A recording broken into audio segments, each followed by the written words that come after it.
bem com você? Seja bem-vindo à nossa segunda aula, o que é Educação à Distância, do curso Planejamento de Cursos Online Consequência FEDAD. Eu sou a professora Sinara Duarte e este curso faz parte do Fique em Casa, do Instituto Federal de Educação, Ciência e Tecnologia do Estado do Ceará. Bom, março de 2020, em plena pandemia de Covid-19. As aulas são suspensas, governos entram em crise sanitária, política e econômica, quarentena forçada, escolas paralisadas. Pipocam por todo lado, cursos online, escolas começam a discutir a educação à distância, educação online, a possibilidade de homeschool, ensino remoto, educação mediada com tecnologia. São inúmeros termos, deixando confuso pais, alunos e professores. Por todo lado vemos lives, uns criticam, outros acreditam que talvez essa seja a única forma de salvar o ano de 2020. E você? De que lado você está? Você é aquele que acredita que EAD é a sigla para estresse à distância? Ou você é aquele que, se falar mal da educação à distância, você pede para alguém te segurar? De que lado você está? Antes da gente falar sobre esses conceitos, é importante a gente conhecer um pouquinho a nossa história. Bom, a educação à distância não é novidade, ela tem mais de 100 anos. Alguns autores, como Murray e Cleasley, dividem o histórico da educação à distância em 5 gerações. Já há outros autores, como por exemplo João Matar e A. Gomes, que dividem em 7. Mas vamos pegar este modelo proposto por Murray e Cleasley. A primeira geração é a geração textual ou correspondência, onde a gente vai ter como tecnologia o livro, a apostila, o guia de estudo. A interação era extremamente rara e quando acontecia era por carta, via correio. A segunda geração, ela começa a partir de 1934, com o advento do rádio, da televisão, do telefone e das fitas de vídeo. A interação continua sendo muito rara, mas já temos uma comunicação bidirecional. É a geração analógica. A terceira geração é a geração a partir de 1960, com as universidades abertas, onde nós vamos ter o material impresso, transmitido por televisão aberta, além de fitas de rádio, fitas de áudio, de vídeo, interação ao vivo via satélite e telefone. Percebemos também que as universidades abertas elas vão surgir prioritariamente na Europa. A quarta geração começa a partir de 1980, que são as teleconferências. Aqui já temos o uso do computador com uma internet 1.0 um tanto embrionária. Além do computador, nós vamos ter como formas de interação o telefone, o fax, o CD, o DVD e a intranet, onde nós vamos ter o correio eletrônico, o e-mail como a principal forma de interação. A partir da década de 90 e do final dos anos do século 20, nós vamos ter a quinta geração, que é a internet, ou a geração digital, onde vamos ter um grande foco na internet, com ambientes virtuais de ensino, e-books, chats, fórum, e-mails e aplicativos para celulares. Esse momento vai ser marcado pelo uso gradativo de salas virtuais por meio de ambientes virtuais de ensino e o professor atendendo de maneira síncrona e assíncrona.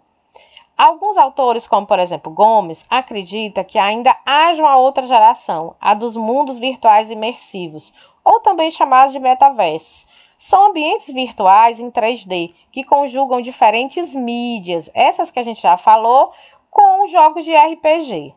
Aqui no Brasil, nós vamos ter poucas instituições que adotaram esse modelo. Já o João Matar, que é um dos pesquisadores, ele acredita que estamos vivendo uma nova geração na atualidade, que se chama App Learning, no qual as redes sociais são utilizadas como ambientes virtuais de ensino, por conta da comunicação volátil e flexível desses aplicativos móveis. Bom, a gente percebe que essa geração ela vai mudando conforme a tecnologia vai sendo acoplada. E hoje, a gente ouve muito falar educação à distância, educação aberta, ensino remoto. Então, em primeiro lugar, a gente precisa entender a diferença entre educação à distância e ensino remoto de emergência, visto que estamos em maio de 2020, em pleno pico de Covid-19. E muitos professores estão igual aqui o João Travolta, muito confusos. Afinal de contas, o que é EAD? No Brasil, a educação à distância ela é uma modalidade educativa. Ela está prevista na Lei de Diretrizes e Bases da Educação, mais precisamente no seu artigo 80. Contudo, como a gente viu, já existiam outras formas de educação à distância, como cursos livres, que eram dados por correspondência. Hoje, atualmente, o que está valendo é o decreto 9057, que regulamentou o artigo 80 da LDB. E o que esse decreto diz? Para fins desse decreto, considera-se a educação à distância a modalidade educacional. Então, já começa por aí. Ela é uma modalidade educacional igual ao EJA, Educação de Jovens e Adultos, igual à educação profissional. Então, ela é uma modalidade educacional, no qual a mediação didática e pedagógica dos processos de ensino e aprendizagem ocorre com a utilização de tecnologias de informação e comunicação. Vou dar uma pausa aqui. Mediação significa o quê? Que há uma troca entre professor e aluno, ele não pode estar sozinho. Então, não existe EAD em que o aluno é sozinho. Existe umas EAD aí que é gato por lebre, que estão vendendo aí, chamando de EAD, quando não tem um aluno. Mas para a gente, para o Brasil, é considerado EAD se tiver essa mediação didático-pedagógica, ou seja, essa interação professor e aluno. E precisa-se ter também que ocorra por meio de tecnologia de informação e comunicação, com o pessoal qualificado, ou seja, não é qualquer pessoa que pode trabalhar com isso, ela tem que ter uma formação na área, com políticas de acesso, com acompanhamento e avaliação compatível com essa modalidade que é a educação à distância, entre outros, e que desenvolva atividades educativas por estudantes e profissionais de educação que estejam em lugares e tempos diversos. Tá vendo? Nosso conceito, ele deixa bem claro que é necessário ter mediação, a presença do professor, o uso da tecnologia, a formação, a política de acesso, o acompanhamento e a avaliação compatível. Essa política de acesso, gente, é justamente o que tanto se fala agora. Precisa o menino, se o estudante não tem internet dentro de casa, tem que se dar em algum lugar, seja no polo, seja na instituição de ensino, seja por meio de rádio, internet a rádio, ele tem que ter esse acesso, tem que haver uma política de inclusão digital. E aí a gente chega noutra polêmica. Educação aberta e distância e educação à distância. Bom, a gente vê muito isso na internet e as pessoas acabam confundindo. Existe educação aberta e à distância, que é um modelo que é utilizado nas universidades abertas, que já existe na Europa como um todo, existe nos Estados Unidos, também aqui na América Latina, na Argentina, na Venezuela, no Chile, e existe a educação à distância à moda brasileira. Esse modelo de educação à distância brasileira tem um azinho minúsculo, que a gente considera, por quê? Porque ela é uma preposição, porque ela vai dizer o quê? Se ela vai dizer que ela é conduzida, é uma educação que ela é à distância, ou seja, ela é conduzida de forma à distância.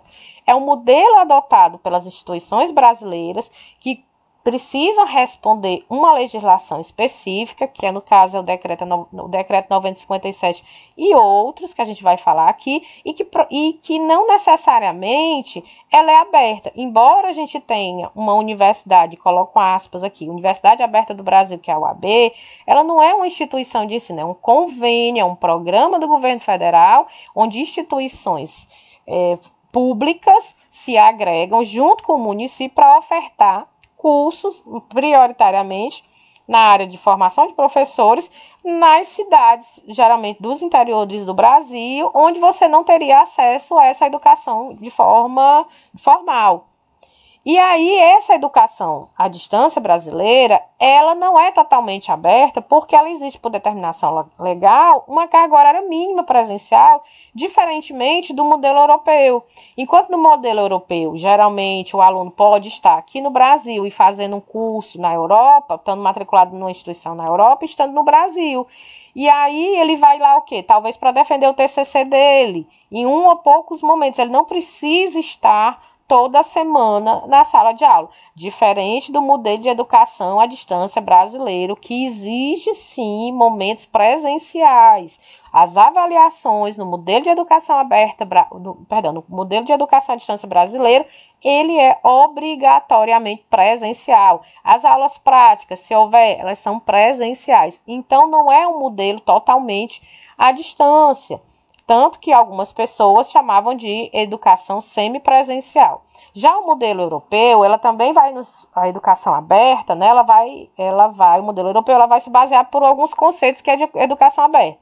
A igualdade de acesso, em que sentido? Enquanto que no modelo brasileiro nós vamos ter que necessariamente para entrar em um curso à distância tem um processo seletivo, e aí no caso da UAB tem que fazer um vestibular, no caso de uma instituição privada ela pode aproveitar o Enem, mas existe sim uma maneira de um acesso, você tem que ter um exame de seleção para entrar.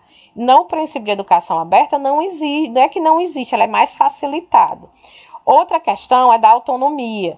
Enquanto no modelo brasileiro de educação à distância, você tem um período determinado pelo projeto pedagógico do curso, pela instituição para que você conclua o curso, as disciplinas geralmente são ofertadas semestralmente, então aquele aluno ele não tem poder de escolha em cima dessas disciplinas. No modelo aberto é o aluno que vai escolher em que momento eu vou fazer essa disciplina, em que período eu vou fazer essa disciplina. Então eu posso simplesmente querer fazer 10 disciplinas ao mesmo tempo, se eu tiver tempo de disposição, e eu posso querer fazer só uma disciplina, enquanto que no modelo brasileiro ele vai seguir uma grade curricular, uma matriz curricular que é proposto pela instituição baseado no modelo presencial. Então o aluno não tem tanta autonomia para escolher o que vai estudar. Outra diferença é o estudo orientado.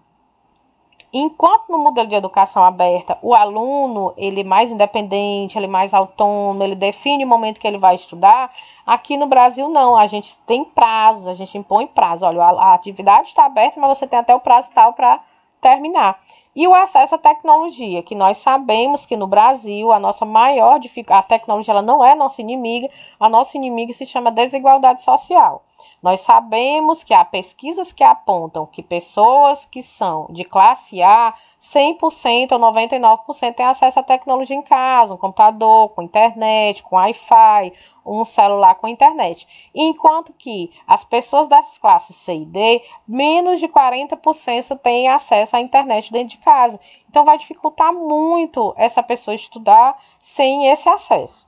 Então essa questão foi uma das questões que vem sendo colocada agora quando se fala sobre o momento que nós estamos vivendo, que é esse momento em que estamos em isolamento social, em que as escolas estão fechadas, que as crianças foram mandadas para casa. Então há toda uma polêmica. As pessoas estão chamando de EAD, quando na verdade EAD é uma nova modalidade. Então, se o seu curso ele é presencial e por algum motivo, no caso a gente tem um motivo que é uma pandemia, então ele parou. E essa forma, ela vai ser, digamos assim, as aulas vão ser colocadas no ensino remoto, aí já não é mais educação à distância, é ensino remoto emergencial. E ela vai se assemelhar à EAD apenas porque é uma educação mediada pela tecnologia, mas os princípios, a carga horária, a maneira de avaliar, vai ser muito próxima da educação presencial. Já o ensino presencial, ele pode sim incluir a tecnologia na sua carga horária. É a modalidade de ensino em que ele vai privilegiar esses recursos midiáticos, o rádio, a televisão, a internet, para apoiar e complementar a aprendizagem, como acontece já com o teleensino. Algumas cidades onde os meninos moram distante, como por exemplo no estado do Amazonas, ainda temos cidades que os alunos não têm como se deslocar para a escola toda semana, e aí eles utilizam esses aparatos, a rádio, a internet, a televisão para complementar. O ensino é presencial, não vai deixar de ser presencial, mas ele é complementado com esses recursos por conta da dificuldade de acesso dessas crianças. Outra coisa também são as crianças que estão, por exemplo, acamadas, que estão hospitalizadas, que têm doenças crônicas, que são impossibilitadas de ir para a escola. Então, por exemplo, essas crianças, elas têm direito constitucional, inclusive está na Declaração de Salamanca de 1994, que elas têm direito a ter a escolarização delas continuada em casa. Então, de que maneira a gente faz isso? Com um plano de trabalho, a escola precisa ser informada que essa criança vai ficar tanto tempo fora da escola e ela pode, dependendo das condições de saúde da criança, ela pode sim dar continuidade à escolarização dela em casa. E aqui, gente, eu trago um dado bem interessante. São as matrículas no ensino superior, a linhazinha verde são as matrículas no ensino presencial e a linha amarela são as matrículas na educação superior. A gente vai ver, que em 1998, 100% era presencial. A partir do ano de 2001, que quando o decreto 80 foi regulamentado, e aí a gente pôde ofertar a educação à distância como modalidade educativa, vai crescendo. E hoje, e esses dados são de 2018, nós temos que 75% da população de estudantes que estão no ensino superior estudam no modelo presencial e 24,3% estudam no modelo à distância. O que a gente percebe desses números? Isso aqui precisa ser estudado, viu, pesquisadores, pessoas aí que estudam EAD, de por que está crescendo esse número de educação à distância? Será que é o modelo mais barato? Será que é o modelo que as instituições privadas estão oferecendo tem uma baixa qualidade? Ou será que isso é uma nova maneira de pensar? Essas pessoas não têm mais condição de estar no modelo presencial porque trabalham, porque tem outros afazeres, família, e não conseguem conciliar com o modelo tradicional presencial? É algo a se pensar. Ou seja, em resumo, de cada 4 estudantes brasileiros, 1 estuda na modalidade à distância. E é possível oferecer EAD no ensino fundamental? Sim. Inclusive, a própria LDB, ela vai falar sobre isso. Lá no artigo 9057, no artigo 9, ela vai colocar assim, que no artigo 32 da Lei 9394, existem situações emergenciais em que a EAD pode ser ofertada. E aí, esse artigo aqui vai determinar quais são essas emergencialidades. Então, pessoas que estejam impedidas por motivo de saúde, de acompanhar o ensino presencial, mas é aquele motivo de saúde, gente, que geralmente é uma doença crônica, que a pessoa não consegue realmente estar na escola, que se encontre no exterior por algum motivo. Por exemplo, os pais são militares e foram chamados para uma missão internacional. Então, essa família ele acompanha o pai ou a mãe que é militar. E aí, como é que eles estudam? Por EAD. Que vivam em localidades que não possuam rede regular de atendimento escolar presencial, que sejam transferidas compulsoriamente para regiões de difícil acesso, incluídas aí as missões localizadas em regiões de fronteira, e que estejam em situação de privação de liberdade. Então, é possível, sim, oferecer educação à distância no ensino fundamental. O ensino médio está sendo estudado, inclusive a BNCC fala sobre essa possibilidade de aumentar, a legislação falou sobre aumentar a carga horária do ensino médio, e aí está essa grande polêmica, como é que nós vamos aumentar a carga horária do ensino médio, se a gente não vai diminuir as vagas. Então, eles estão estudando ainda. Com relação ao ensino superior presencial, o ano de 2019 foi um divisor de águas, porque saiu uma portaria, que era 2017, que ela vai dizer que você pode colocar até 40% de carga horária à distância no curso presencial. Não é transformar o curso presencial no curso à distância. Estou dizendo que já existia uma anterior que falava que você poderia colocar até 20% de um curso presencial, tirar aquela carga horária e colocar à distância. Agora, essa portaria aumentou para 40%. E como é que isso funciona, gente? Você só vai conseguir colocar isso se o seu curso superior tiver nota 4 ou 5. Para quem não entende ou não conhece, essas notas estão lá na plataforma Sucupira para você ver. Todos os cursos superiores eles são avaliados e o critério é de 1 a 5. Então, o 1 é uma nota extremamente baixa, ele já está reprovado, o 2 também está reprovado, o 3 ele é aprovado, que é o que a gente chamaria de regular, o 4 significa um curso com nota boa e o 5 é a nota máxima. Tá? Então, só vão poder aumentar essa carga horária para 40% esses cursos que têm nota 4 ou 5, com exceção do curso de medicina. Ele é o único curso que não vai poder ser colocado 40%. Então, quais são os cursos que a gente considera de graduação no Brasil? É o bacharelado, a licenciatura e o tecnólogo. e a pós-graduação stricto sensu. Inclusive, a stricto sensu, ela é a única que ela vai ser possível colocar todinha na modalidade à distância, certo? Mas o que vem a ser o ensino híbrido? O ensino híbrido é essa modalidade que mescla, né, esse momento presencial à distância, que também pode ser chamado de blended, flex ou semipresencial. Então, os cursos nos superiores podem optar entre 20% a 40% da sua carga horária presencial de ser colocada à distância. Já os mestrados e doutorados, gente, eu preciso chamar a atenção de vocês. Não é que não exista.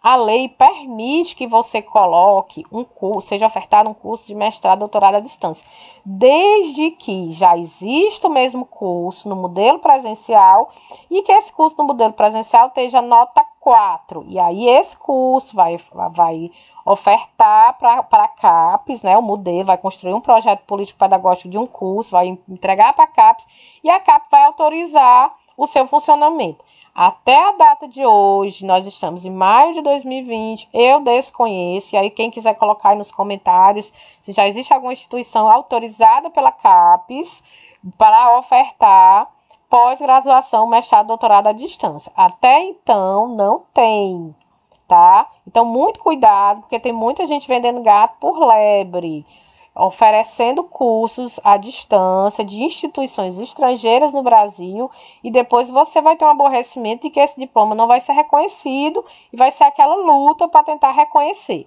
tá bom? Curso presencial, gente, ele é feito presencial. Então, se o seu curso é presencial e é numa instituição estrangeira, você vai lá para aquele país estudar lá e termina o curso e volta para o Brasil. Não tem problema nenhum nisso. E aí você corre atrás da revalidação. Mas curso estrangeiro feito no Brasil, em território nacional, não tem validade nenhuma. Cuidado, tem gente vendendo gato por lebre aí na internet.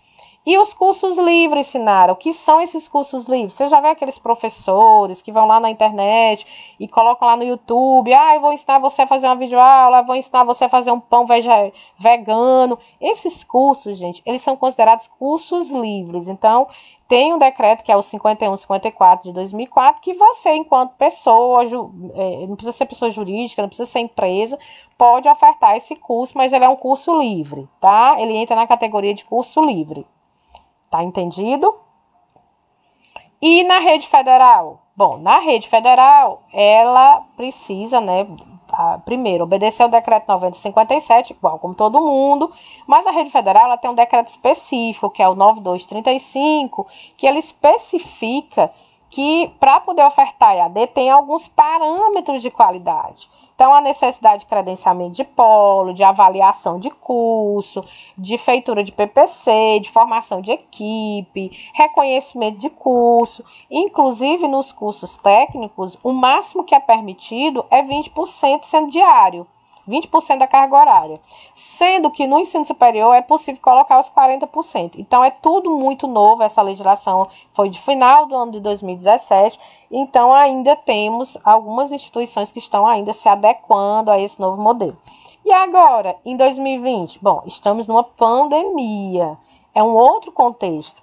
Então, durante a pandemia, foi editada a portaria 343, que ela vai autorizar em caráter excepcional, a legislação deixa bem claro, a excepcionalidade da substituição das disciplinas presenciais que estão em andamento por aulas que utilizem meios e tecnologias de informação e comunicação. Você está vendo que em nenhum momento ele vai colocar o termo EAD? Ele vai botar aulas que utilizem meios e tecnologias de informação e comunicação. A gente já citou lá, o livro é uma maneira de comunicação? É. A apostila é, o rádio é, a televisão é, o telefone é, a fita de vídeo, a fita de áudio, o satélite, a TV a cabo, ou seja, são tecnologias de informação e comunicação. A internet é uma delas? É, mas não é a única. E aí, nos limites da legislação. Tanto que esse ano, o Conselho Nacional de Educação, ele flexibilizou o calendário. São 800 horas, normalmente, dividido em 200 dias. O que é que o Conselho diz? Que as 800 horas permanecem, mas os dias eles podem ser flexibilizados. Então, por quê? Por conta do contexto da pandemia.